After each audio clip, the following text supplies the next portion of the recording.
Welcome to the AmuckArts.com video blog of the day. The message today is entitled Fast Faster.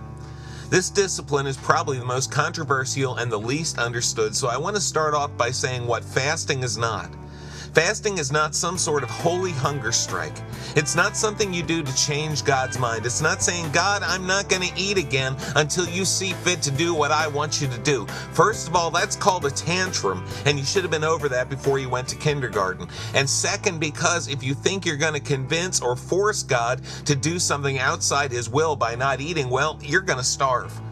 So what is fasting? Well, first of all, we usually line it up with food, but it doesn't have to be. You can fast from anything you will miss from your life. This is self-discipline. It teaches us to turn our backs on the world's number one, most prominent idol, self. Jesus said in Luke 9:23, if anyone would come after me, he must deny himself and take up his cross and follow me. Fasting helps us to learn to deny ourselves, and the discomfort helps us to learn to depend on God. I've had to fast from art twice in my life.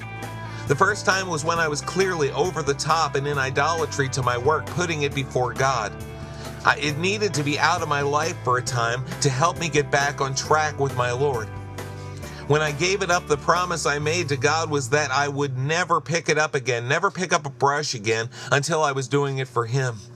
It was a fast that lasted 6 months, and during those 6 months I got my call to the ministry, and when God released me from that fast, Amuck Arts was born.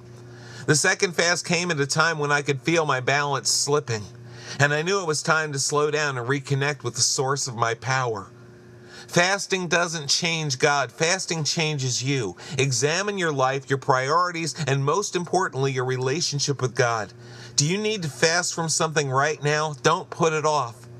Sometimes I think we would be so much better off if we learned to fast faster. God bless.